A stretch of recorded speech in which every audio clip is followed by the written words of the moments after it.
大家好，我是 Rhino 原厂工程师 Dixon。今天的这个介绍呢，其实主要会有两个部分。那么第一个部分呢，其实我希望做一个普及性的介绍，就是我认为实际上当我们需要在一个产品表面去做纹理的时候，实际上我们是有很多种方法。那么我会简单的把它们做一个简单的分类，然后让你知道每一种方法它的优点缺点啊，因为我们不能够简单的认为在表面上做纹理的这个需求，你简单的用某一个工具或者某一套方法就能解决所有问题，实际上并不是，就没有那么简单。所以目前在行业当中有几种方法，或者说你经常需要在表面上做这一类设计的话，那实际上每个方法我认为你都需要去掌握，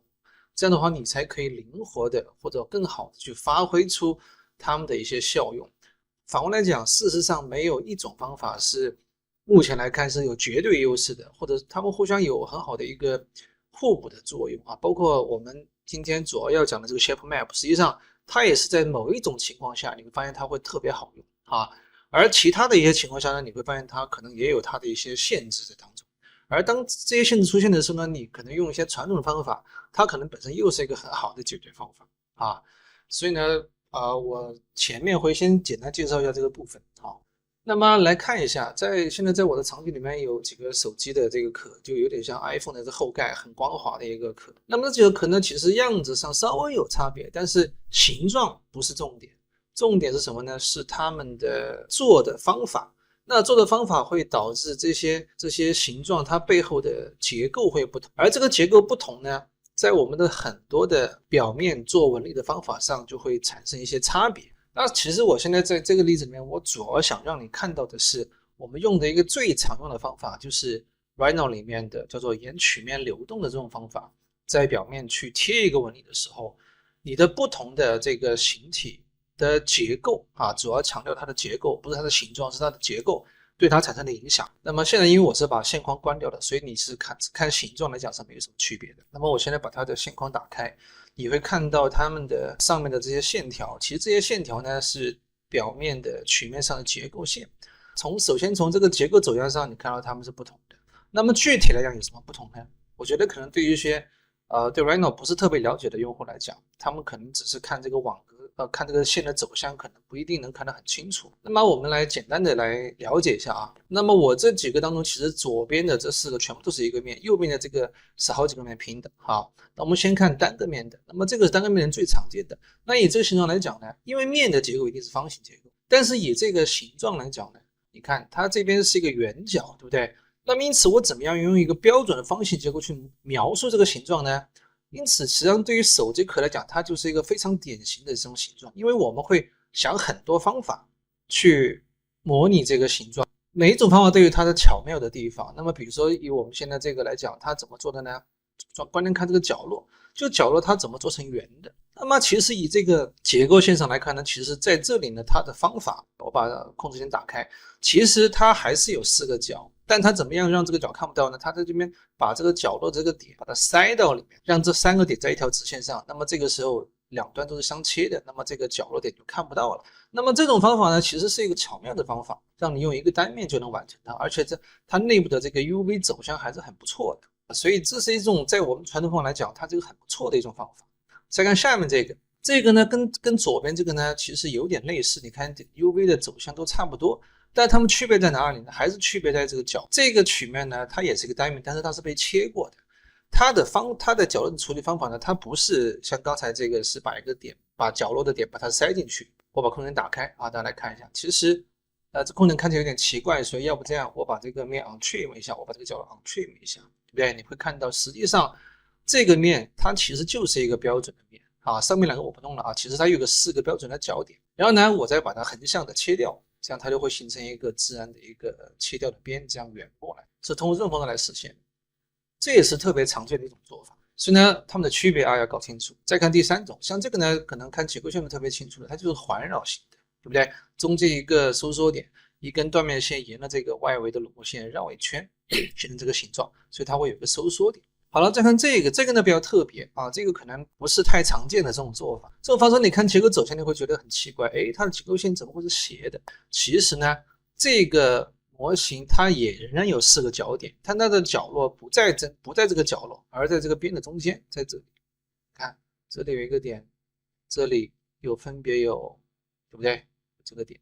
啊，所以实际上它的4条边呢是，这是一条边，这是一条边，这是一条边，这是一条边，它变成斜着去交叉的，算是一个很特别的结构，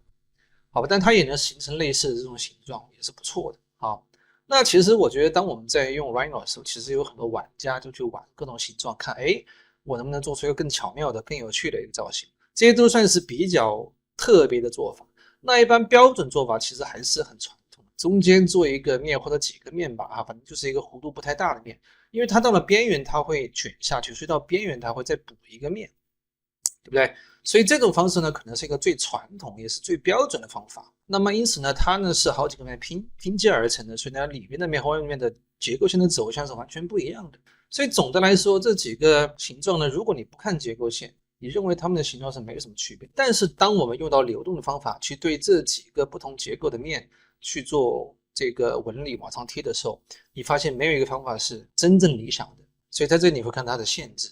好吧？所以呢，我们刚才已经了解了这个结构，那么我们现在来把一个非常简单的方形的纹理来往上贴。那比如说在这边我已经写好了一个小程序啊。那么在接续的我们用流动方式做，是在 transform 这边这个工具啊，它名字不叫流动了，但其实是同一个工具，在这边这个工具啊。那么这个连接方法我就不讲了，因为我这个不是教学，我的目的是让你看到这种方法的一个过程，它的优点缺点。简单介绍一下，我前面这一块呢生成了一个简单的方形纹理，标准的方形，对不对？这个可以调角度啊。那么我之前给大家的那个 Shape Map 的范例文件里，它作为一个测试纹理变形的一个工具来讲是非常好用的，因为我的每个原来的形状是一个标准方形，那如果我贴上去之后，你发现它拉长了，或者变斜了，或者大小变了，那么就说明它有对应的某个方向的伸缩，或者整体的大小的伸缩，或者说斜着的伸缩。因为方形的形状非常特征非常明显啊，所以它有任何变形，你都是非常容易看到它。反过来讲，如果你一开始不用方形纹理，你用一些别的纹理去贴，它可能出现的变形你就不容易看出是什么问题。方形纹理呢算的也特别的快，因为它里面的结构就线其实很简单算起来。所以我比较建议就是当你做这一类这种纹理去贴合的时候，首先你要想想你做这个东西变形量到底有多大，我先了解一下。那没问题了，我再把我真正设计好的东西往上贴，这样才能有很好的一个把控性。当我把一个纹理很标准的纹理往里面接的时候，它的这个结构的情况其实就跟你的面本身的结构走向是一样的。那现在为了让你看清楚，我把原来的这个结构线把它全部关掉，我们来看一下，对不对？啊，产生这样变形。那么其实这两个还不错，对不对？但这个你仔细看，其实还是有问题。你看原来我的纹理是很均匀的，方形的嘛。对不对？一旦到上面，你看，对不对？拉长了，中间拉长了，边上呢变短了。这个竖向来讲，它中间是拉长的，边上是压缩的。横向来看还可以，没有很明显的说变形。其实这个更均匀一点，这个呢好像差一点，因为这个横向来看，你看这个也更宽一点，这个更窄，对不对？但其实这两个面呢，它的最大的问题其实不在中间，而在角落上。就我说的，因为刚才你在处理它的结构的时候，它的角落是特殊处理的。所以实际上在这些位置上，它们也会产生对应的变形，或者产生对应的问题。你看，在这个地方，你看我说的啊，因为我就正常的讲是矩形嘛，对不对？或者长的嘛。但是在这边呢，你看它就变成一个三角形。为什么会成三角形？就是因为我刚刚前面讲了，它在这边是挤进去的，所以在这里会产生一个挤压，甚至它周边都会产生挤压。这周边已经变成像菱形一样的了，这个区域的形状会被产生压缩，就是因为面的结构是这样做导致的。这边也是一样的，这也是很多人容易犯的错误。他会认为说，我把这个地方角落切掉了，它的 UV 走向在这边应该就是沿着这个弧线走的。那其实也不是，你看一个面，你把它切掉，其实面其实它仍然是完整的，它里面不会少到什么东西，它其实是多了一些信息。多了什么信息呢？告诉你这块面里面哪些区域是有用的，哪些区域是没用的。所以实际上这个形状来讲，它被切了的部分其实还是存在的，无非是不显示出来。所以曲面的 UV 走向不会因为你把它切掉而产生任何改变，而它贴一个形状的时候，还是完整的按照一个没有切的时候的方式去贴的。所以你把一个面切掉，对贴上去这个东西来讲是没有任何影响的。你把它切掉了，其实你这边切的部分还是会被贴上去。你看我这个纹理还是会走到下面去，跟没切是一样的啊。所以千万不要简单的认为你把面切掉哦，它的方向就变了，转了变，这是没有用的。所以呢，就导致其实你在表面上，其实这个纹理到这边就不完整，对不对？你表面到这里，但是你的纹理跑到外面去啊，它并没有真正的在这里产生一个完整的纹理。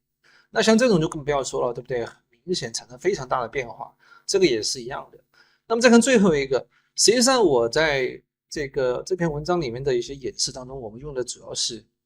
就是这种因为这种结构形成是最有代表性的，它是最常规的。因为你不能保证你的每个形状都能用一个单面做出来，基本上稍微复杂一点都是要用好几个面拼的。那么拼的面呢，在这里问题就更大，因为曲面流动一定是单个面对单个面，就像一个坐标对一个坐标，因为每个曲面上有一个完整的坐标。但是当你是好多块面拼的时候，其实里面是好几个坐标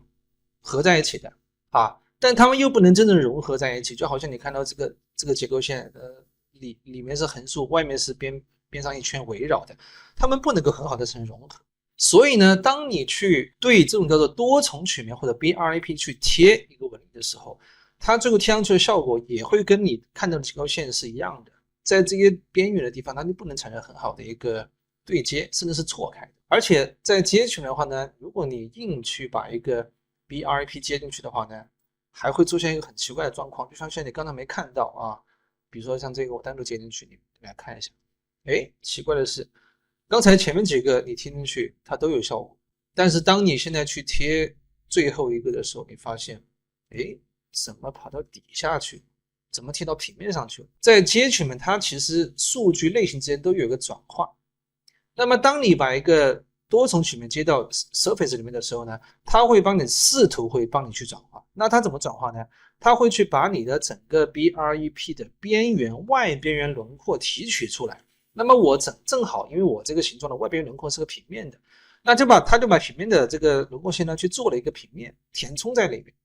正常来讲，你把一个 BRAP 接到曲面，它通常会报错的，因为根本就不可能转化。但是刚好因为你的这个 BRAP 的轮廓线是平的，所以它就帮你转化成了一个平面，但实际上这个过程在这里是没有用的，所以最后它其实是贴到这个底下的平面上去了，是没有用的。那么你如果要看到一个真正的效果，其实在这里你需要这样做，你需要把一个 surface 炸开，让它变成真正的很多单面，比如说这样的一些单面啊，我把它显示关掉，把它们全部接进去，这个时候你就会看到一个纹理贴到每一个面上去的效果，对不对？那么你还是一样，你会看到在这个边缘，我把结构线拿掉它就没有办法很好的对接，对不对？在这个里面你看到多重曲面，实际上根本就没办法，基本上就是没有办法去做流动的这件事情。这基本上是行业里面最大的一个诉求。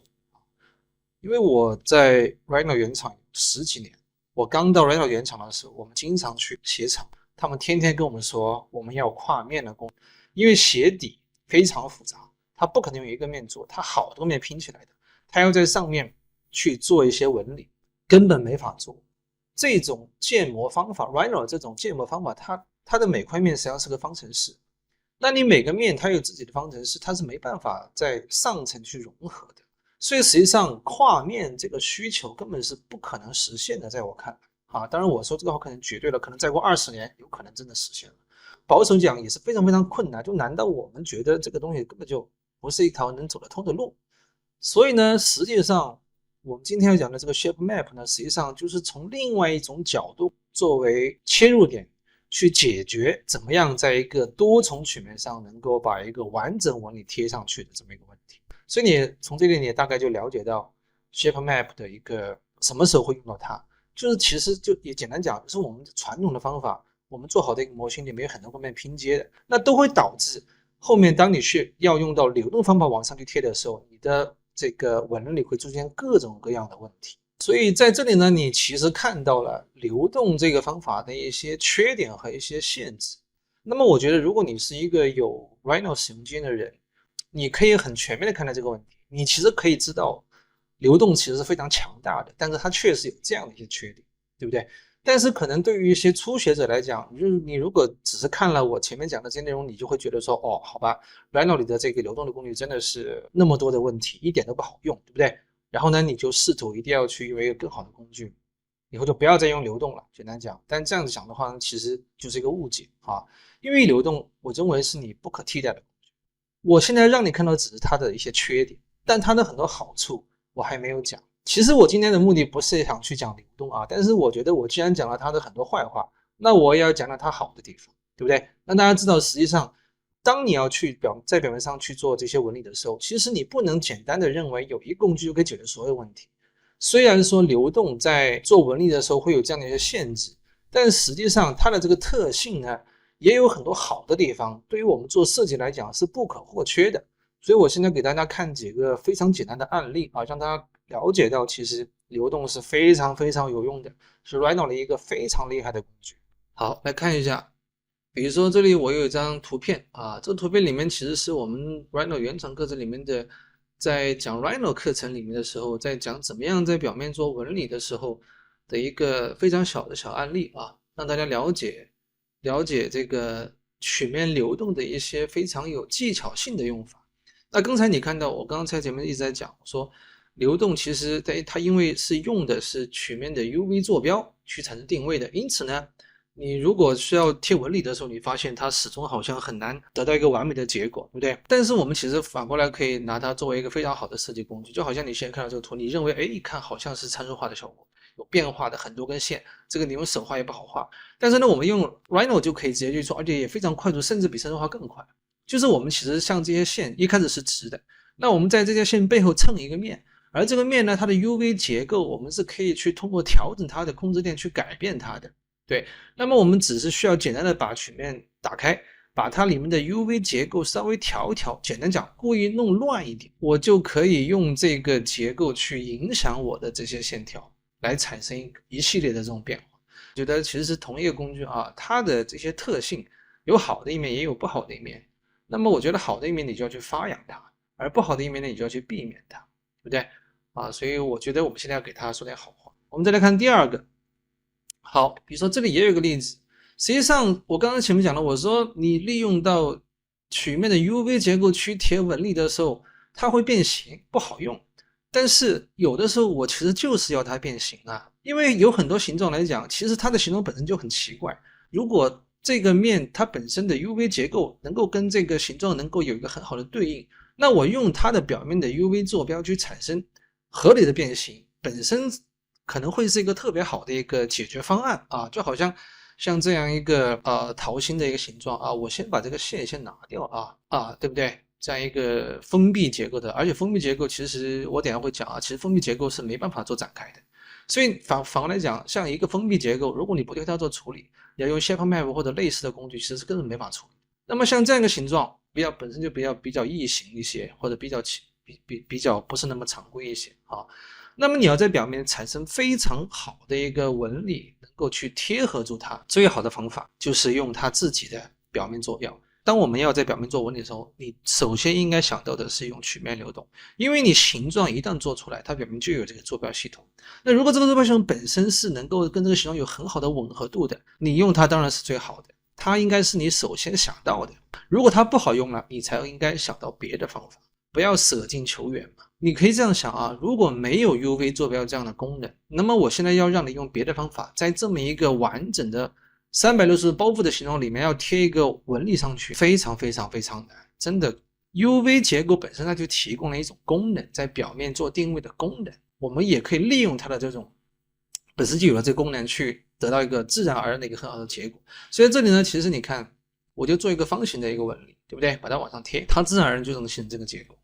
非常好的一个纹理贴附的结构，这也是非常好的一个例子。所以其实这些都是合理的利用了曲面的 UV 走向来产生很好的纹理效果的一个例子。所以我认为这些都是能让你看到流动的一个很好的一个设计上的效果，或者说在某些情况下产生很好的解决方案的一个小例子。好吧，我们再来看一个比较复杂一点的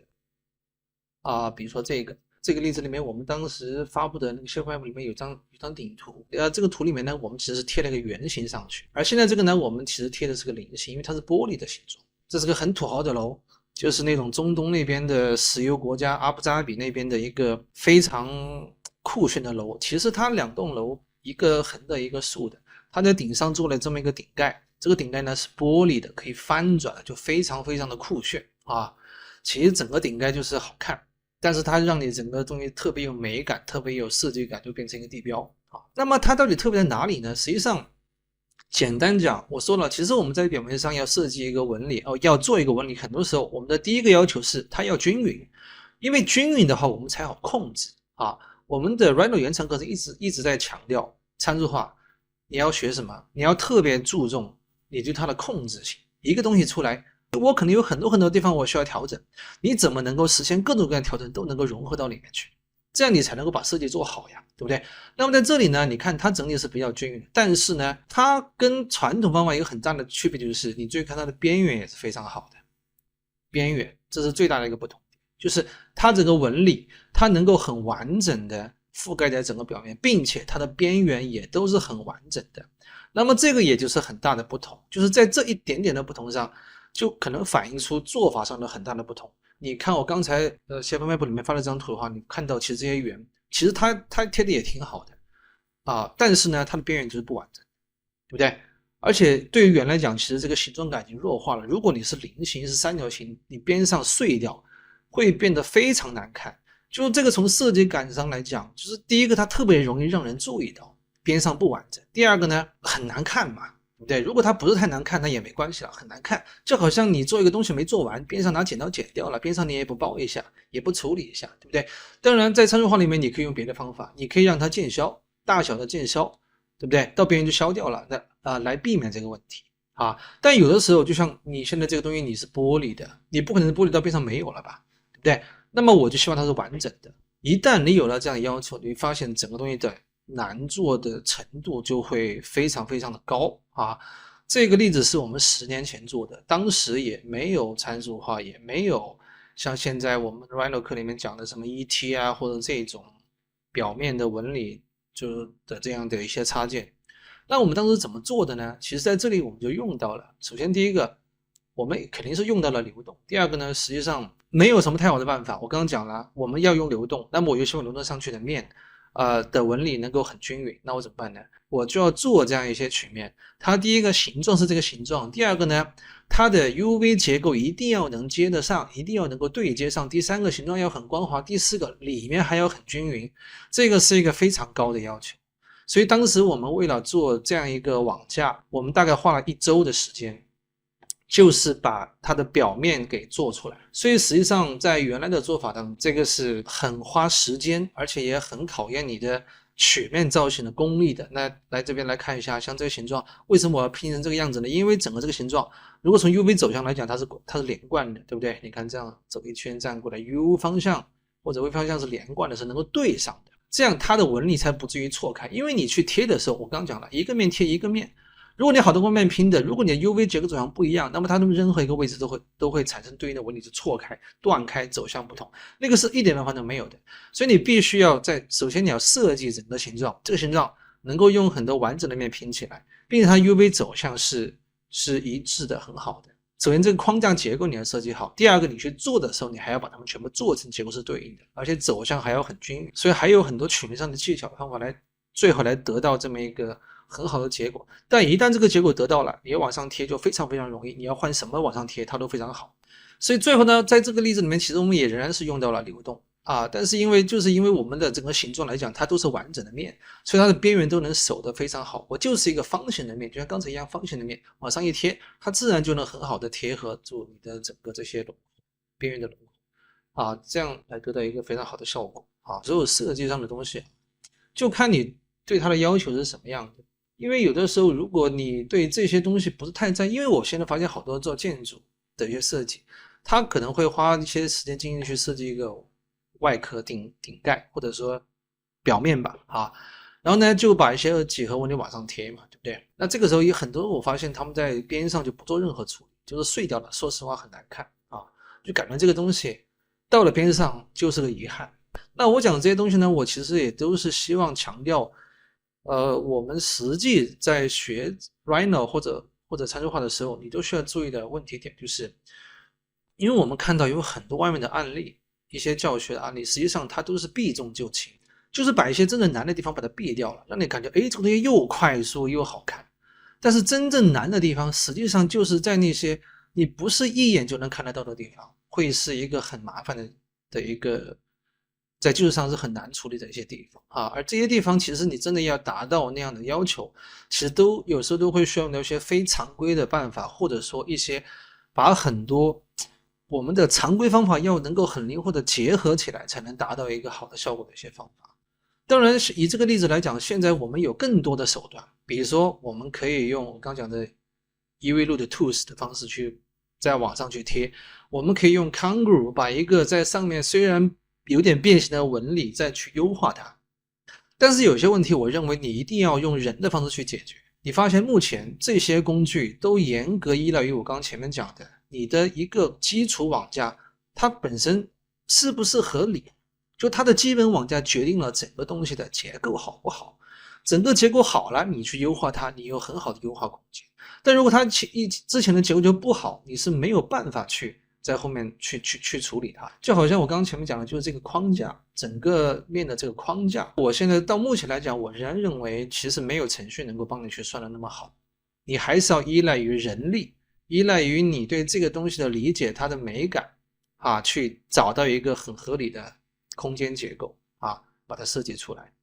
所以我觉得价值其实在这里啊，因为这个部分目前是没有办法用程序去帮你算的。虽然说我们现在看到这几年我们有一些插件已经可以帮你去做表面拓扑，比如说我们 Rhino 的新在开发的版本里面有个叫做 Create Mesh，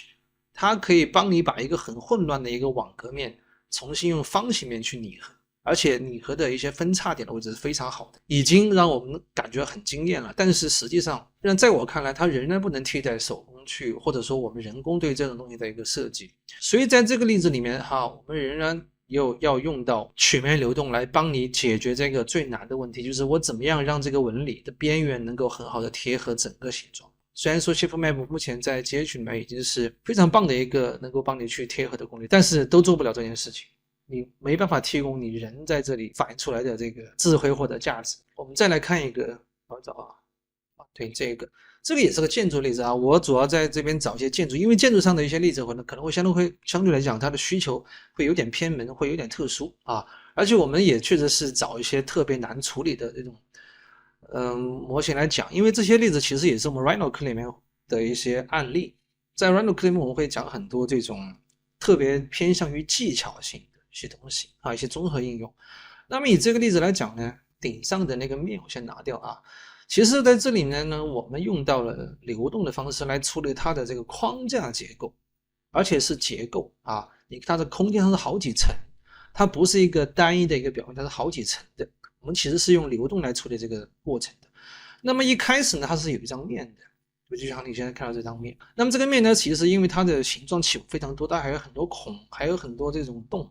所以实际上你们用传统方法不是说不能做，可能会比较难做。因此呢，我们当时处理方法呢，我们是用 T-spline 去做的。因为 T-spline 可以比较好的去处理这种比较复杂的多孔结构的这种表面啊。然后呢，因此我在整个表面上是好多面拼出来的。那么现在呢，我们要在下面做一个这种框架结构，因为这个结构是依附于表面的，它里面又有好几层，所以这样的东西其实在传统面是非常难处理的。那我们处理办法呢，其实也很像 ShapeMap 的处理方法，就是把每块面上它的纹理把它通过流动的方式对应到平面上，然后在平面上呢去生成它的空间的结构好几层，